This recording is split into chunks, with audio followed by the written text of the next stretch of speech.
اما بعد فاعوذ باللہ من الشیطان الرجیم بسم اللہ الرحمن الرحیم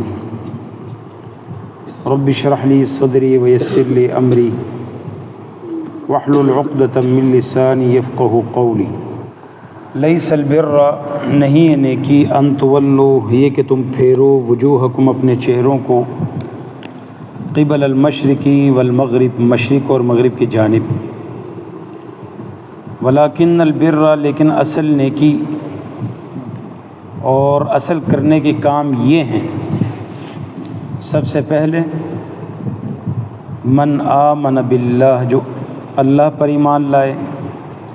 یوم آخرت پر ایمان لائے، فرشتوں پر ایمان لائے، کتابوں پر اور نبیوں پر۔ یہ تو ہو گیا ایمانیات۔ تو ایمانیات کے ساتھ ساتھ جو مالی عبادت ہے، ان اعمال میں سے سب سے پہلا کیا ہے؟ وآت المال علی حبہ، اور دیتا ہے اپنے مال باوجود اس کی محبت کی۔ تو علی حبہ آپ کو بتایا تھا کہ تین اس سے مفاہیم اور مفہوم مراد ہیں، اور تینوں ہی مراد لیے جا سکتے ہیں۔ اور دوسرا یہ بھی بتایا تھا کہ اللہ سبحانہ و تعالیٰ نے یہاں وآت المال علی حبہ اس کو زکوٰۃ کے علاوہ ذکر کیا ہے، کیونکہ آگے واقام الصلاۃ وآت الزکوٰۃ، زکوٰۃ کا ذکر آگے ہے، تو یہ زکوٰۃ کے علاوہ ہے۔ تو یہ زکوٰۃ کے علاوہ اور اس کو زکوٰۃ سے پہلے ذکر کرنے کی جو یہ وجہ ہے وہ یہ ہے کہ ان حقوق میں غفلت اور کوتاہی برتی جاتی ہے۔ صرف فرضی زکوٰۃ ادا کرنے کو کافی سمجھ لیا جاتا ہے۔ تو گویا کہ اس سے یہ ثابت ہوا کہ مالی فرضی صرف زکوٰۃ سے مال کا حق پورا نہیں ہوتا، بلکہ زکوٰۃ کے علاوہ بھی بہت سے جگہوں پر مال خرچ کرنا فرض اور واجب ہوتا ہے، جن کا اللہ سبحانہ و تعالیٰ نے ذکر فرمایا۔ وآت المال، اور دیتا ہے اپنا مال، علی حبہ، باوجود اس کی محبت کے۔ کن کو دیتا ہے؟ ذوی القربیٰ، سب سے پہلے اپنے قرابت داروں کو، رشتہ داروں کو، والیتامیٰ،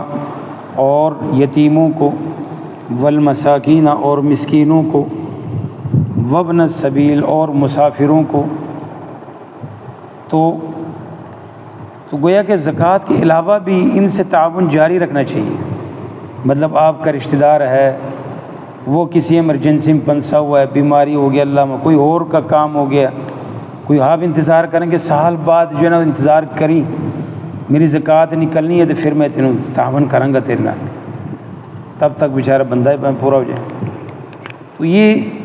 اس کے علاوہ ہے، اور اس کے علاوہ ان کی ضرورتوں کو پورا کرنا اور تعاون کرنا، دیتے رہنا چاہیے۔ تو رشتہ داروں پر خرچ کرنا جب وہ کمانے سے معذور ہوں تو نفقہ ادا کرنا واجب ہے۔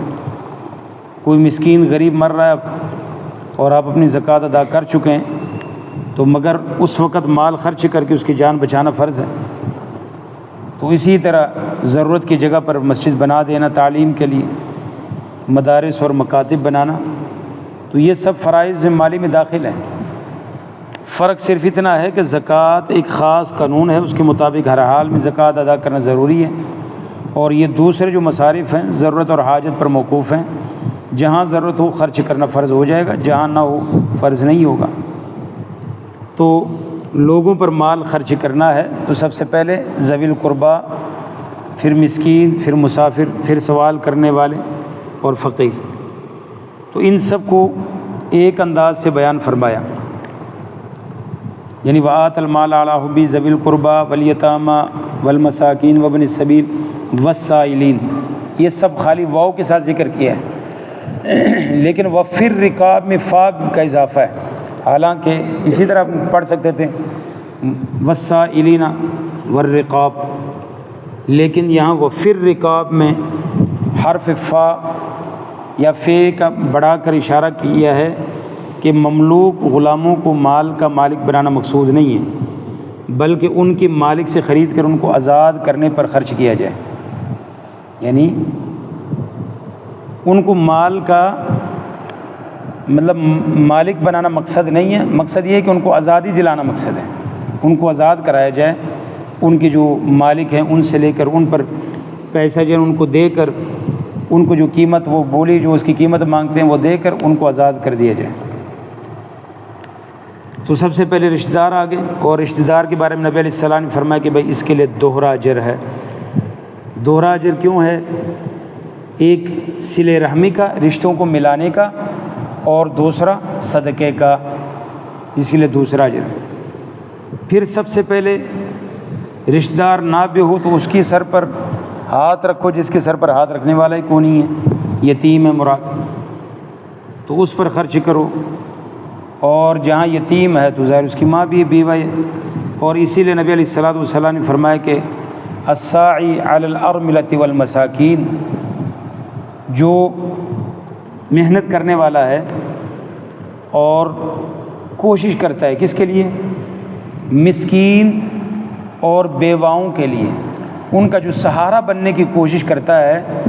نبی علیہ السلام نے فرمایا اس کی مثال اس روزے دار کی ہے جو کبھی روزہ افطار کرتا ہی نہیں ہے، ہر وقت روزے میں رہتا ہے، اور اس رات کے قیام کرنے والے کے ہے جو رات کو سوتا ہی نہیں، پورا رات قیام کرتا ہے، اور ہمیشہ جو اللہ کے راستے میں جہاد کرتا ہے اس کی طرح۔ تو گویا کہ جو ان کے لیے، ان کے سہارا بننے کے لیے جو مال خرچ کرتا ہے اور مال کماتا ہے، ان یتیموں اور مسکینوں اور بیواؤں کا سہارا بننے کے لیے، تو نبی علیہ السلام نے اس کی اتنی فضیلت بیان فرمائی ہے کہ وہ رات کو تو سویا ہوتا ہے، لیکن ہر رات کو، ہر روز ہی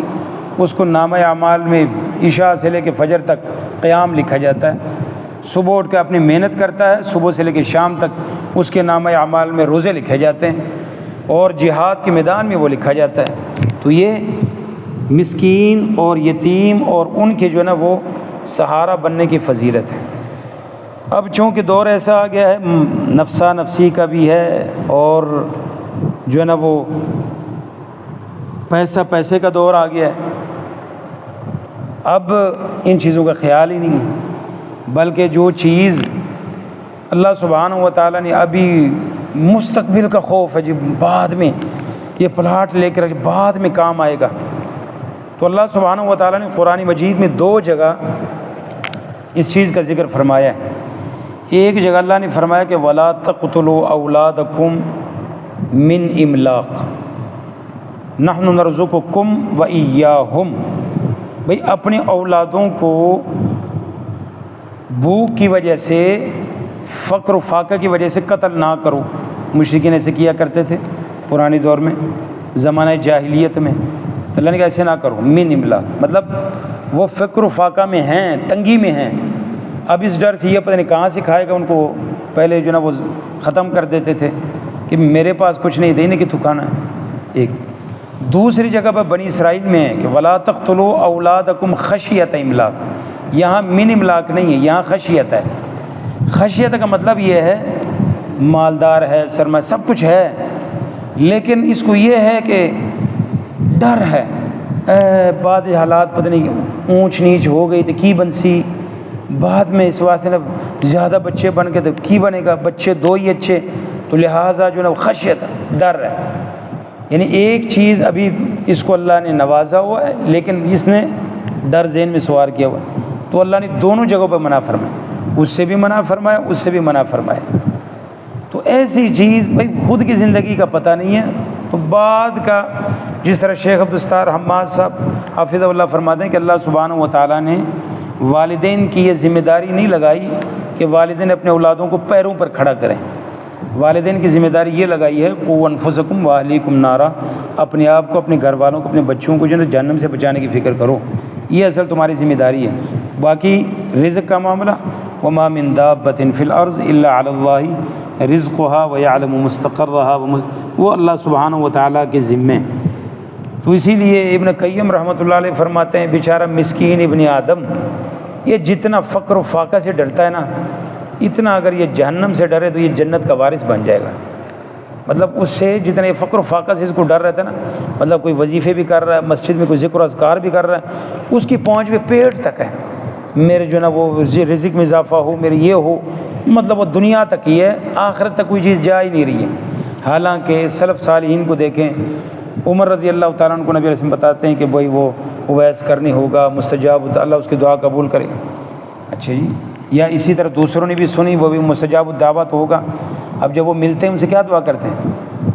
اب میرا فلاں کام بن سا، فلاں کام یا فلاں رزق فلاں، ایک ہی دعا کرتے ہیں کہ اللہ ہمیں معاف کر دے، ہماری معافی کے لیے دعا کریں۔ تو ان کو پتہ تھا کہ یہ بخشش اصل چیز ہے، اللہ نے جس کو معاف کر دیا اس کی دنیا بھی بن گئی، آخرت بھی بن گئی۔ تو ہماری ساری جو پہنچ ہوتی ہے، اگر کسی کو تعاون بھی کچھ کرتے ہیں تو بس وہ اپنے مسائل جو ہے نا وہ گنواتے ہیں دنیا کے، اور آخرت کی گویا کہ وہ آخرت ہماری لسٹ میں ہے ہی نہیں۔ وات المال دیتا ہے مال علی حبی، باوجود اس کی محبت کے، ذوی القربا قرابت داروں کو، اور قرابت داروں کے بعد پھر یتیم، اور یتیموں کے بعد مسکین کون ہوتے ہیں، اس کے بارے میں انشاءاللہ پھر کریں گے۔ اللہ سبحانہ و تعالیٰ میں قرآن و سنت کے مطابق زندگی بسر کرنے کی توفیق عطا فرمائے۔ سبحانک اللہم و بحمدک، اشہد ان لا الہ الا انت۔